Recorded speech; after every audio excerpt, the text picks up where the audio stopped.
సంవత్సరాల తరబడి ఎన్ని మందులు వాడినా మీ మోకాల నొప్పులు తగ్గట్లేదా? ప్రాణ పెయిన్ క్లినిక్ లో అత్యాధునిక చికిత్స. నమస్తే రమ్ గారు. నమస్తే జయ. మంచి స్టోరీ చెప్పబోతున్నారా? అదృష్టం మామూలుగా మనకి చెప్తారు, డబ్బు ఎలా వస్తుంది? సిరిదా వచ్చిన వచ్చును సలలితముగా సా నారికేళ సలిలము భంగిన్ సిరిదా పోయిన పోవును కరిమింగిన వెలగ పండు కర్ణిని సుమతి. ఎలా వస్తుందో సిరి ఎట్లా వస్తుందంటే సలలితంగా, అసలు ఎట్లా వస్తుందో తెలియకుండా. నారికేళ సలిలం అంటే కొబ్బరికాయలోకి నీళ్ళు వచ్చినట్టుగా సిరి దానంతట అదే వచ్చేస్తుంది. సిరి పోయింది, పోతుంది. ఎలా పోతుంది? కరిమింగిన వెలగ పండు. కరి అంటే ఏనుగు మింగిన వెలగ పండు అని కాదు, వెలక్కాయ చూడడానికి చక్కగా ఉంటుంది. ఇవాళ భలే బరువుగా ఉంటుంది, బాగుంది అనిపిస్తుంది. రేపటి కొంచెం తేలికవుతుంది, ఎల్లుడు కొంచెం తేలికవుతుంది, అవతల ఎల్లుండి అందులో ఏమీ ఉండదు. అవును. అంతా పోతుంది. ఎలా పోతుంది ఏమో, దానికి ఒక్క చిల్లు కూడా కనపడదు. ఏ చిల్లులోంచి అది బయటికి వెళ్ళిపోయిందో మనకు అర్థం కాదు. కొబ్బరికాయలోకి నీళ్ళు ఎటా వచ్చినాయో ఎటా తెలీదో, వెలక్కాయలో ఇచ్చి గుజ్జెటా పోయిందో అట్లా తెలియదు. డబ్బు అట్లా వచ్చి అట్లా పోతుంది. అదృష్టాలు కూడా అంతే. మనకు అదృష్టం వస్తుందా? కలిసి వస్తుంది. దేనివల్ల మనకు అదృష్టం కలిసి వచ్చిందని మనం భావిస్తామో ఒక దశలో దాన్ని విస్మరించేస్తాం చేయ మనం. కొద్దిమంది ఉంటారు, సడన్గా వచ్చిన అదృష్టాన్ని జ్ఞాపకం పెట్టుకుని దాన్ని జాగ్రత్తగా కాపాడతారు, ఇక దాన్ని వదిలిపెట్టరు. వీళ్ళు చాలా తక్కువ సంఖ్య ఉంటారు, గమనించండి. అవును. మన చుట్టుపక్కల సమాజాన్ని చూడాలి కదా మనం. అవును కదా. చాలా 1% పీపుల్ కూడా ఉండరు తమకి దక్కిన అదృష్టాన్ని ఎవరైతే మన జీవితంలోకి వెలుగు తెచ్చారో వాళ్ళని కానీ, ఆ విషయాన్ని కానీ, ఆ వస్తువుని కానీ జాగ్రత్త పరుచుకునే వాళ్ళు 1% కూడా ఉండరు. 100కి ఒకడు కూడా ఉండడు. లక్షల్లో ఒకడు ఉంటాడు. మిగిలిన వాళ్ళంతా చేజిక్కిన అదృష్టాన్ని నాశనం చేసుకునే వాళ్ళే. అది పెళ్ళాలో, మొగుళ్ళో, పిల్లలో, అత్తగారో, ఇలాగా బంధువుల్లో, స్నేహితులో, వ్యాపారంలో సహాయం చేసిన వాళ్ళు, పైకి రావడానికి మనం ఎక్కి రావడానికి మొదటి మెట్టుగా ఉపయోగపడిన వాళ్ళు, వీళ్ళందరినీ విస్మరిస్తాం మనం. మనుషుల లక్షణం. మనం ఏం చేసాం అని ఆలోచించుకోండి ఒకసారి. మనం కూడా మనకి లక్కీ స్టోన్గా, లక్కీ చమ్గా దొరికిన వాళ్ళని ఎవరినైనా అలా వదిలేసామా అని ప్రశ్నించుకోండి. వదిలేసామని తప్పకుండా వస్తుంది సమాధానం. వాళ్ళని మర్చిపోతాం మనం. విసిరి పారేసే వాళ్ళు కొంతమంది ఉంటారు, మర్చిపోతే ఒక రకం. అంతే కదా. విసిరిపుచ్చుకు పారేసేవాళ్ళు చేసేదేం లేదు.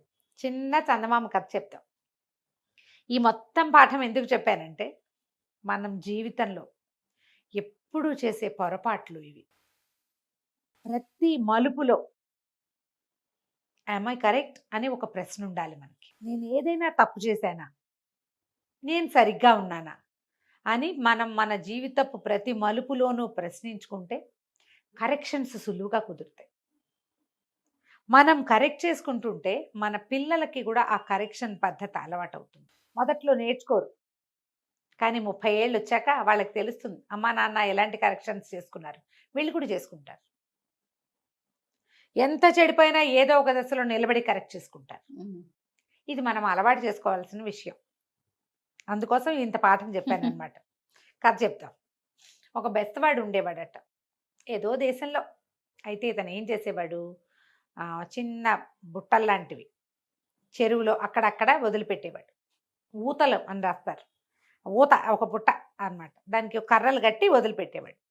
ఆ కర్రలు పైకి తేలుండి అది ఎక్కడుందో కనపడుతూ ఉండేది. ఆ కర్రలు పైకి లాగితే ఆ బుట్ట వచ్చేసేది అనమాట. ఏది పడితే అది పడేది. ఏవో కొన్నిట్లో చేపలు పడేవి, కొన్నిట్లలో జల్లలు పడేవి, కొన్నిట్లలో పీతలు అవి కూడా చిక్కునేవి, నత్తగుల్లలు తినేవాళ్ళు కదా, తింటారు. అక్కడి నుంచి ఇతను ఏం చేసేవాడు, ప్రతిరోజు వేసేవాడు, ఒక రోజు ఒకటి. ఏదో వచ్చేది, పెద్ద అంత పడిపోయే సొమ్మేం కాదు. ఇంట్లో వాళ్ళు తినడానికి బతకడానికి ఒక మాదిరిగా సరిపోయేది, బాగా చక్కగా సరిపోయేది కాదు. అదృష్టం ఎప్పుడు కలిసి రాలా వాడికి. ఓసారి 4 ఊతలు పెట్టి వాడు ఎక్కడికో పోయాడు. సాయంకాలం తిరిగి వచ్చాక ఆ ఊతలన్నీ పైకి లాక్కున్నట్ల బుట్టలాగా ఉంటుందట. లాగేసరికల్లా ఒక దాంట్లో 4 చిన్న చేపలు పడ్డాయి, ఓ దాంట్లో ఏమో 2 నత్తగుల్లలు ఏవో చిక్కుకున్నాయి, ఓ దాంట్లో ఏమీ లేదు, బురద లాంటిది ఉంది. ఒక దాంట్లో మాత్రం ఒక ముసలి డొక్కుగా ఉన్న ఒక ముసలావిడ పడి ఉంది. నీళ్ళల్లో కొట్టుకొచ్చి ఆ ఊతలో చిక్కుకుంది. ఊత బరువుగా ఉంటే అయ్యి బాబాయ్ పెద్ద పెద్ద చేపలు పడ్డాయి అనుకోండి, తీరా చూస్తే ఊసలు. అక్కడి నుంచి దిందుంపదేగా ఇది ఎక్కడి నుంచి వచ్చిందని దాన్ని కదిపి చూస్తే బతికే ఉంది. ఎండిపోయి బక్క డొక్కు పీచు కరడు కట్టిన ముసల్ది అని రాస్తాడనమాట కథలో. ఎండి బెరడు కట్టుకుపోయింది, దాన్ని నీళ్ళలోకి తోసేయబోయాడు. నాకెందుకు ఈ దరిద్రం, బతికుంటే అన్నం పెట్టద్దు, మనకే లేదు ఇక్కడ, పడేద్దాం అనుకున్నాడు. పట్టేసుకుని చెయ్యి, ఓరి బాబాబు పడేయకురా, నన్ను కాపాడు, నన్ను ఇంటికి తీసుకుపో, నీకు అదృష్టాన్ని కలిగిస్తాను అన్నది. అనేసరికల్లా అన్నాడు, నువ్వే అదృష్టం కలిగించేటట్టు ఈ నీళ్ళలో పడి సావటం ఎందుకు, నువ్వే బాగుపడచ్చు కదా అంటే, నేను అట్టా కాదురా, నేను ఎవరితోటి ఉంటే వాళ్ళని బాగు చేస్తా, నన్ను తీసుకెళ్ళి అన్నది. సరే అక్కడి నుంచి మోసుకుపోయాడు ఇంటికి. మోసుకెళ్ళాక ఏదో అన్నం వండుకున్నారు, కాస్త ఇంత గంజ ముసలిదాన్ని కూడా పూసారు. ఏం చెప్పింది, నువ్వు ఓ పని చెయ్యి, ఇంటి చుట్టూ చక్కగా ఒక 100 గొడ్లు ఉండేందుకు వీలుగా పెద్ద శాల ఒకటి నిర్మించుకో. నాకెందుకే ముసలిదాన్ని ఆ శాల, నాకు గొడ్డు లేదు గోద లేదు, చేపలు పట్టుకునేవాడిని నేను అన్నాడు. చేపలు పట్టుకునేవాడివైనా సరే రేపు సాయంత్రానికల్లా నీకు గొడ్డు గోద ఏర్పాటు అవుతుంది అనేసరికల్లా వీడు ఓ పల్లెటూరులో ఓ పక్కన ఎక్కడో ఉంటాడు. వాడి ఇంటి పక్కగా ఉన్న ఒక పెద్ద ఖాళీ స్థలం వాళ్ళదే, ఊరికే ఆ ఊళ్ళలో ఏం పెద్ద పట్టించుకునేవాళ్ళు కాదు. చుట్టూత పెద్ద కోరడిలాగా తుంగపాతి, దానికి రకరకాల తాళ్ళు అల్లి, మొత్తానికి ఒక పెద్ద విశాలమైన మైదానం విత్ కవర్డ్ ఏరియా అనమాట, అదంతా ఏర్పాటు చేయాలి. సాయంత్రం అయ్యేసరికి వీడు ఏ సరస్సులో ఊతల పాతి అప్పుడప్పుడు చేపలు పట్టుకునేవాడు, అందులోంచి జట్లుగా ఆవులు గేదెలు ఎడ్లు గిత్తలు చొప్పున వచ్చేసినాయి. అటు ఇటుగా పిల్ల మేక అన్నీ లెక్క పెడితే 100 ఉన్నాయి. 100 వచ్చి వీడి గొడ్డ సావిట్లో కూర్చుండిపోయినాయి. పితికినని పాలు పితికాడు, పాలు అమ్ముకుంటే డబ్బు. ఎడ్లు గిడ్లు వాటి దారిన పోయి అవి గడ్డి మేసి వస్తాయి. ఎవరో వాళ్ళ నాగలు కట్టుకుంటూ, ఏరా మీ దగ్గర గొడ్లు ఉన్నట్టున్నాయి, ఏమన్నా 2 ఎడ్లని అప్పిస్తావా అంటే అప్పివ్వము, అరవివ్వం, అమ్మకానికైతే ఇస్తాం, లేదా జీతానికైతే ఇస్తాం. అమ్మకం వద్దులే, జీతం రోజు 10 రూపాయలు, రోజు 10 రూపాయలు వస్తున్నాయా? ఒక ఎడ్ల జతకి 10 వస్తే 10 ఎడ్ల జతలకి ఎన్ని వచ్చును, పొళ్ళని వస్తాయా? ఇట్లా ఎన్ని రకాలుగా డబ్బు వచ్చిందంటే వాడి దగ్గరికి, ఇక పిచ్చి డబ్బు. అక్కడి నుంచి రౌండ్గా ఉందిగా, కట్టాడు కదా కోరడల్లే, ఈ పైన అంతా షెడ్లు వేసేసాడు, వానకి వంగుడికి చలికి ఇబ్బంది లేకుండా. హాయిగా నీడపట్ట నుండి కొట్లు సుఖంగా ఉండేవి, కట్టక్కర్లా పెట్టక్కర్లా, లోపలికి వచ్చి పడుకునేవి అంతే. ముసలిది వాళ్ళ ఇంట్లో ఉండేది, పెద్ద ఇల్లు కట్టాడు వీడు, బోల్ డబ్బులు వచ్చేసినాయి. అక్కడి నుంచి వారా వీరా వచ్చిన వాళ్ళందరూ వీటితోటి మాట్లాడేవాడు. చక్కగా మంచి పిల్ల, వీడి పెళ్ళంకి 2-3 పిల్లలు పుట్టారు. రోజులు గడిచిపోతున్నాయి. సరే క్రమంగా వీడికి డబ్బు ఎక్కిపోయింది, లోకంలో అందరికీ ఎక్కిపోతుంది, ఎంత సహజం కదా. మొదలు ఎక్కడి నుంచి వచ్చింది, ఎక్కడో, అది ఎవరికి తెలుసు. క్రమంగా ఈయన పెద్ద మనిషి అయ్యాడు, అందరికీ మంచి మాటలు చెప్పడం మొదలుపెట్టాడు.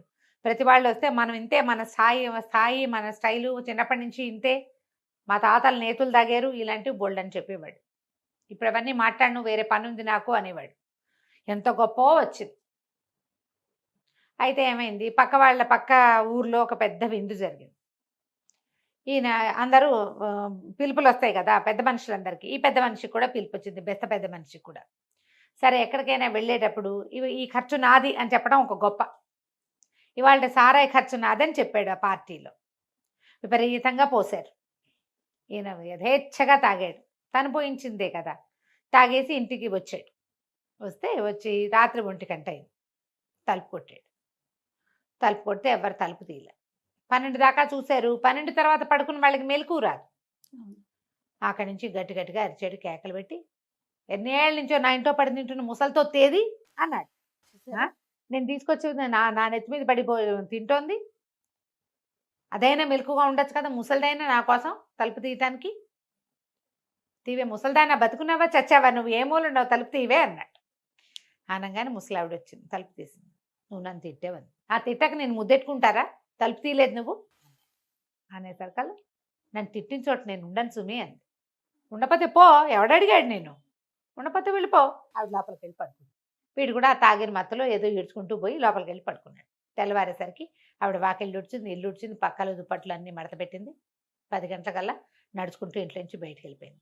ఆవిడ వెనకాలే ఈ చుట్టూతో కోరడి కట్టి ఉన్న పశువుల శాల ఉంది కదా, జట్లుగా మొత్తం గొడ్లన్నీ వెళ్ళిపోయినా సరస్సుల నుంచి నడుచుకుంటూ ఆవిడ వెనకాల వెళ్ళిపోయింది. మొత్తం గొడ్ల సావిడి ఖాళీ. ఆ, ఇంకేముంది, ఆనే మిగిలింది అక్కడికి. అదృష్టం ఎలా వచ్చింది? ఆవిడ ద్వారా వచ్చింది, మళ్ళీ ఆవిడ ద్వారానే వెళ్ళిపోయింది. మొత్తం వెళ్ళిపోయింది. వీళ్ళు రేపు పొద్దున్న లేచి చూసుకుంటే ఒక గొడ్డు లేదు, ఒక ఇది మొత్తం లేదు, ఖాళీ. ఏమీ లేదు. బసవలశాలంతా ఖాళీ. పశువు ఉంటే పాలు వస్తాయి, వెన్న వస్తుంది, మీగడ వస్తుంది, పెరుగు వస్తుంది, రెంట్ వచ్చేది రెంట్ వస్తుంది. నెలలా. ఇప్పుడు ఎక్కడి నుంచి వస్తాయి? ఏమీ లేవు. ఉమ్. మళ్ళీ ఆ పెద్ద క్వారడి కట్టిన ఖాళీ స్థలంతో పాటు ఇల్లుంది. ఇంటిని ఏం చేసుకుంటారు? ఆ రోజుల్లో ఇళ్లలోకి ఎవరు రెంట్లకు వచ్చేవాళ్ళు కాదు. అదే కదా. ఇంట్లో పని చేయడానికి ఎవరు లేరు. గొడ్లు లేకపోతే పని వాళ్ళు ఎక్కడి నుంచి ఉంటారు? వాళ్ళంతా పోయారు. అంతకుముందు గొడ్లకు పని వాళ్ళు ఉండేవాళ్ళు. ఉమ్. పెళ్ళాము, పిల్లలు, బెస్తవాడు, వాడి తాలూకు ఊతలు మిగిలినాయి. శిరోభవ వరదోభవ.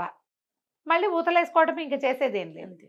ఇలా కలిసి వస్తే అదృష్టం నిలబెట్టుకోకపోతే అలానే వెళ్తుంది. వెళ్ళిపోతుంది. పైగా మనకి కలిసి వచ్చింది అన్న మాట వాక్యం మర్చిపోతారు చూడు. ఇదేదో పల్లెటూరు బెస్తవాళ్ళ కథ. మనం చేయమాట్లా ఎవరి వల్ల కలిసి వచ్చిందో వాళ్ళ పేరెత్తకుండా ఉంటాం, చెప్పం. గుర్తు చేసుకో. నిద్రలో అయినా జ్ఞాపకం రాదు మనకి. ఒకసారైనా మనస్సాక్షి అనేది ఉంటుంది కదా, దాన్ని చంపేస్తారు. తర్వాత నువ్వు కూడా సాక్ష్యం లేకుండా పోతావు. అంతే కదా. అదృష్టాలని జాగ్రత్త పరచుకోవాలి. ఎవరి వల్ల అయినా మనకు ఒక సహాయం లభిస్తే దాన్ని జ్ఞాపకం పెట్టుకోవటమే గొప్ప. అది నా ప్రజ్ఞ అని అనుకోకూడదు. ఆ జ్ఞాపకం పెట్టుకుంటే నువ్వు డౌన్ టు ఎర్త్ ఉన్నట్టు, ఏదో మోడెస్టీ, వినయంతో ఉన్నట్టు. అంతే కదా. వినయంతో ఉన్నవాడికి సమస్తము వినపడతాయి, సమస్తము వింటుంది. ప్రపంచం వినయశీలి యొక్క మాట వింటుంది. వినిపించుకునేలాగా చేయండి. అదృష్టాలని చెడగొట్టుకోకండి. కథ కంచికి మనం చాలా బాగుందండి. నమస్తే. నమస్తే.